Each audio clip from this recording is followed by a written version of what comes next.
धर्म देखकर आतंकी बनाया जाता है, आतंकियों की पैरवी नहीं की जा रही है। ये जो मामला सामने आया है, आतंकवाद हो तो किसी तरह की दहशतगर्दी हो, मैं उसके साथ में ना कल था, ना ही हो सकता हूं, ना ही कोई जिम्मेदार व्यक्ति हो सकता है। लेकिन जिस तरह से मुसलमानों को षड्यंत्र में फंसा करके, मैं नाम ले रहा हूं, एक मोहम्मद आमिर खान है, ये है 1998 दिल्ली बम धमाकों के मामले में गिरफ्तार हुए, लगभग 14 साल जेल में रहे। 2012 में इन्हें बरी कर दिया गया। इनकी जो 14 साल की जिंदगी बर्बाद हुई, इसकी जिम्मेदारी कौन लेगा? आप आइए, मोहम्मद रफीक शाह है, 2005 में दिल्ली सीरियल ब्लास्ट केस में गिरफ्तार हुए। 2016 में अदालत के पास कोई सबूत नहीं आया, इन्हें कर दिया, बरी कर दिया। मैं पूछ रहा हूं जो, और ऐसे बहुत सारे नाम है, मैं टाइम बर्बाद करना नहीं चाहता। मतलब इन लोगों की जो जिंदगियां बर्बाद हुई हैं, इनका जिम्मेदार कौन है, बताओ तो आप। अरे कोई गिरफ्तार हुआ है? सुनो ना सादा भाई, मैंने आपको सुना है, बता दीजिए। सादा भाई मैंने आपको सुना है, सादा भाई सुन तो ले, मुझे सुन ले, मैं भी आपको सुन लूंगा।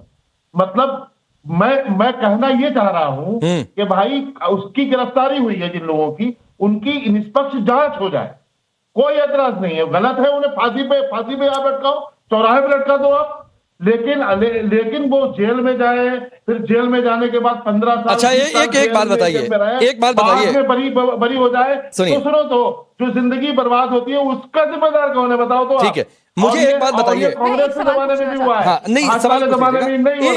एक बात बताइए, आप मोहम्मद मिजानुर, सफायत, जाहिदुल, लिटन, उज्जवल, उमर, रबीउल इस्लाम, उमर फारूक, इनमें से कभी मिले किसी से? नहीं भाई, नहीं, हम नहीं जानते। तो फिर इतना प्रेम ये जरूर कहेंगे, क्यों इतना प्रेम? क्यों इतना प्रेम है? और आज तक आतंकवाद के नाम से, अरे क्यों इतना प्रेम है आजादी जी आपको? जिन लोगों को टारगेट किया गया वो कौन? रात का खिलाफ आप कुछ पूछ रही थी, फिर मैं शादाब आ रहा हूं। ये कह रहे हैं कि आप कह रहे हैं, 1 मिनट, आपने नाम गिनवाए। जनाब मुझे ये बताइए कि अभी जो रेड फोर्ट ब्लास्ट हुआ था, जो अल फलाह यूनिवर्सिटी के डॉक्टर साहब थे, उनका नाम क्या था? आने दो। पहलगाम वाले का इंसिडेंट में उन लोगों का नाम क्या था? मैंने नाम रखे क्या? मैंने अल फलाह यूनिवर्सिटी नाम रखा, मैंने उमर नाम रखा, मैंने क्या नाम रखे उनके? आप ही के लोगों के नाम दिए हुए हैं ना। ये क्यों होता है, हर बार वो यही निकलते हैं? 20 मामले दिखा सकते हैं आप लोगों ने तो उस कांग्रेस के साथ खड़े हैं, कांग्रेस तो मुसलमान को हिंदू बनाने में तुल गई। ये काम की नाम और राजनीति लाने का काम तो कांग्रेस पार्टी ने करा। ठीक है, एक नाम बता दीजिए मुझे। शादाब नाम नहीं बताएंगे। आजारी साहब की कभी मुलाकात नहीं हुई, फिर भी इनको लगता है कि सारे बेचारे बड़े निर्दोष हो सकते हैं, इन्हें जेल में तो नहीं रखो। हमने निष्पक्ष जांच की बात, एक तो ये जो पॉलिटिकल तुष्टीकरण की राजनीति, इसे ही कहते हैं कि बिना जाने सिर्फ नाम सुन के उनसे हमदर्दी दिखाना। ये हमदर्द नहीं है, मैं आपको नहीं बोल रहा हूँ। अजहरी साहब जरा 2 मिनट रुक जाइएगा बीच में, मैंने आपको इंटरप्ट नहीं किया, मत कीजिएगा। जो अभी कांग्रेस और सपा हमदर्दी दिखा रही है, अगर मैं ये कह रहा हूं कि इस देश के अंदर इनको लगता है कि देश की एजेंसियां बेईमान हैं, इनको लगता है देश की सरकारें बेईमान हैं, इनको लगता है देश की न्यायपालिकाएं बेईमान है, सब कोई बेईमान है, सिर्फ ये मुसलमानों के हमदर्द हैं। अगर ये इतने मुसलमानों के हमदर्द हैं तो पहले तो ये बता दे कितने आंदोलन किए मुसलमानों के लिए, कितनी बार ये जेल गए। ये केवल बहरूपिये हैं, जब इस तरह के मामले आते हैं तो मुसलमानों को गुमराह करने के लिए सामने कूद जाते हैं। और हाँ, बहरूपी तो है। बताइए कौन से मुसलमानों के मामलों में किस जगह खड़े हुए हैं लोग? ये कहीं हमदर्दी नहीं दिखाते। आप भाजपा में मलाई आप खा रहे हो, तो आप तो आपकी बोली तो मैं कांग्रेस को कह रहा हूँ, आपके पेट में दर्द हो रहा है। अरे क्यों नहीं होगा दर्द? आप भी सेक्युलर पार्टियों को निशाना बनाने के लिए। अच्छा ठीक, सुनिए आजारी जी, लोग मरे आपको। शादाब शम्स ने आपके उलट बात कर दी, तो आपको वो भाजपा की मलाई खाने वाले लग गए। आप कांग्रेस में नहीं है तो भी कांग्रेस पर तंज में आपको दर्द हो रहा है। कौन कहां से मलाई खा रहा है, छोड़ दीजिए सर, छोड़ दीजिए उधर। लेकिन फराज किदवई साहब, ठीक है, फराज किदवई साहब, 2013 में जब आप लोग केस वापस लेना चाह रहे थे, तब कोर्ट ने कहा था कल को क्या आप लोग पद्म पुरस्कार दे देंगे। ये कोर्ट की सख्त टिप्पणी आप लोगों पर थी। 1 मिनट रुक जाइए आजारी साहब प्लीज, आजारी साहब प्लीज, नहीं अच्छा लगता है। तारिक आसमी और खालिद मुजाहिद जैसे मामलों में कोर्ट ने वापसी खारिज की और बाद में इन लोगों को सजा भी हुई। तो क्या वही मानसिकता अभी तक चल रही है? अबू आदमी के मन में वही सब है अभी तक?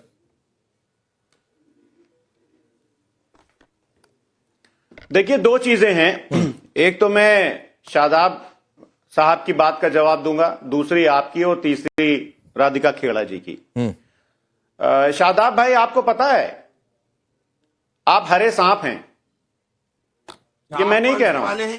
आप कौन से सांप है? दो मुंहे सांप हैं आप। ये नीतीश राणे कह रहे सांप हैं आप कौन से गद्दार हैं आप? ये नीतीश राणे कह रहे हैं। इसका खाते उस देश को नहीं देते हैं। मैं नहीं कह रहा हूं। आतंकवादियों को समर्थन करते हैं। अरे मैं नहीं कह रहा हूं। आप अजगर हैं, सांप है, क्या है? अरे ये मैं नहीं कह रहा हूं सर, आप शर्मा नीतीश राणे कह रहे हैं कहते हुए आपको सांप। अरे ये नीतीश राणे कह रहे हैं सर, मैं नहीं कह रहा हूं। अरे सुनिए तो सर सुन लीजिए, ये मैं नहीं कह रहा हूं शादाब भाई, बुरा ना मानिए। ये नीतीश राणे ने कहा है, जो आपके महाराष्ट्र में मंत्री है बीजेपी कहा है कि मुसलमान हरे सांप होते हैं। देश के साथ देश तो आप हैं हरे सांप है कि नहीं, बताइए। आप बोलते हैं उनके लिए बोला है। अरे सर, मैं आपसे एक सवाल पूछ रहा हूं सीधा कि भारतीय जनता पार्टी के मंत्री, क्या देखिए ऐसे नहीं है। अच्छा ठीक है, एक मिनट में बीच में आता हूं, एक मिनट मैं बीच में आता हूं। फराज भाई ये सुनिए ना, कौन सांप आप सांप कहेंगे, वो अजगर कहेंगे, सांप अजगर की डिबेट थोड़ी नहीं करनी है। थोड़ा शब्दों का सब लोग ध्यान रख लें। मैं नहीं कह रहा हूं। हाँ ठीक है सर, मैं नहीं कह रहा हूं। ठीक है, तो बात पर कहते ही नहीं। आइए, सवाल पर आइए सर। शादाब भाई रुक जाइए, सवाल पर आइए। ने कहा था सवाल पर आइए, सवाल पर आइए। थोड़ी दिखा रहे हैं हमदर्दी। ठीक है, सवाल पर आइए फराज भाई। जो 2013 के को लिंक करके मैंने सवाल पूछा, उस सवाल पर आइए। शादाब भाई रुक जाइए, हो गया। सुनिए सर मैं आ रहा हूं, मैं सब पे आ रहा हूं। देखिए शादाब भाई, मैंने आपको हरा सांप नहीं कहा, हरा सांप कहा नीतीश राणे ने, जो भारतीय जनता पार्टी के मंत्री हैं महाराष्ट्र में। उन्होंने मुसलमानों को हरा सांप कहा था। मैंने थोड़ी आप हरे सांप हैं कि नहीं है ये बता दीजिए। अरे सर निकल जाइए ना सांप से बाहर। या फराज किदवई साहब, यही सांप अजगर के खेल में, सांप अजगर के खेल में आपको डिबेट का समय खत्म करना है, क्योंकि आपको पता है कि 2013 से लिंक करके सवाल का जवाब बड़ा मुश्किल है। या तो सीधे सवाल पर आइए, या तो बोलिए ऐसे टाइम पास करना चाहते हैं। सर मैं आ रहा हूं। हाँ तो आइए सर, सीधे कम टू द पॉइंट। नहीं बिल्कुल नहीं। देखिए, और हाँ, राधिका जी ने उसकी बात की 26/11 क्या नाम है, 26/11 महाराष्ट्र। अरे सुनिए तो, हाँ 26/11 की बात की। 26/11 पे आपको पता है जब हमला हुआ था, उसके बाद में भारतीय जनता पार्टी ने एक फुल पेज ऐड निकाला। हाँ। Full page, quarter page ad निकाला। ठीक है। और उसमें लिखा, brutal terror strikes at will, vote for BJP. अच्छा, मतलब इस देश में इतना बड़ा हमला हो गया। हाँ। और भारतीय जनता पार्टी अखबार के फ्रंट पेज पे इश्तिहार दे रहा है कि भारतीय जनता पार्टी को वोट दो। बिल्कुल, क्योंकि देश की सुरक्षा के लिए वोट देंगे ना, इसी को वोट दिया। लेकिन किदवई साहब, फराज भाई ये बताइए, आप रोजे से है तो मैं उम्मीद करती हूँ दिल पे रख के सच बोलेंगे। कांग्रेस के मुख्यमंत्री अपने बेटे के साथ एक बहुत बड़े फिल्म डायरेक्टर को लेके वहां पहुंच गए थे। गृह मंत्री ने 3 बार कपड़े बदले। क्या आप उससे वाकिफ रखते हैं? और आप आज उनके साथ गठबंधन में हैं, जिन्होंने इतनी बड़ी घटना हो जाने के बाद राम गोपाल यादव के साथ अपने हीरो बेटे को पिक्चर में लॉन्च करने के लिए वहां चले गए। रोजे पे है, दिल पे हाथ रख के सच बताइए, क्या आप इससे एग्री करते हैं या ना? छोड़ के चला जाऊंगा। ठीक है, एक मिनट राधिका जी 30 सेकंड नहीं सर, प्लीज। बदतमीजी कोई नहीं कर रहा है। ये महिला जहां जाती है, अरे डिबेट में हो जाता है, डिबेट में हो जाता है। एक मिनट मैं सिंप्लीफाई कर देता हूं। 1 मिनट फराज किदवई बोलेंगे, 1 मिनट राधिका खेड़ा, उसके बाद आप जवाब दीजिए। सुनिए, बोलिए फराज भाई।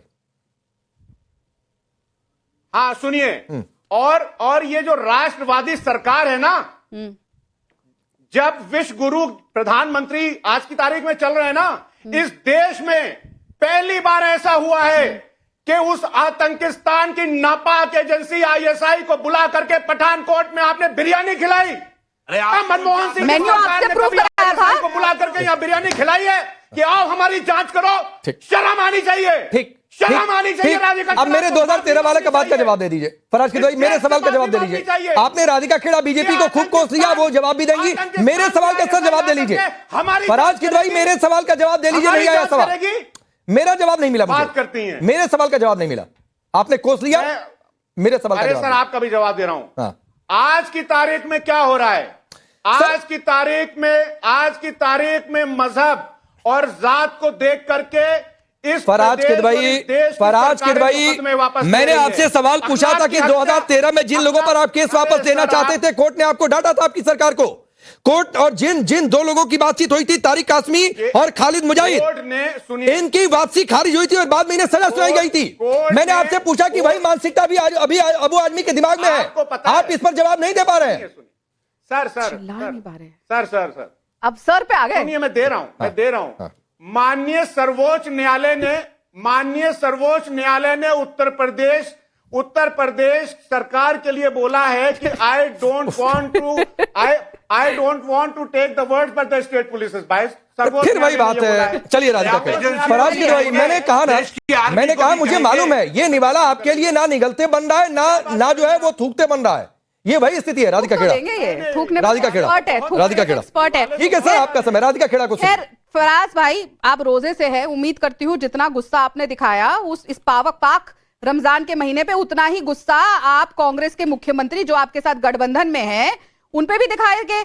आज तो वो हमारे बीच में नहीं है, लेकिन उनके पुत्र तो विधायक का चुनाव लड़ते हैं। अपने एक बेटे को हीरो बनाने के लिए रामगोपाल वर्मा को लेकर गए थे, नहीं गए थे?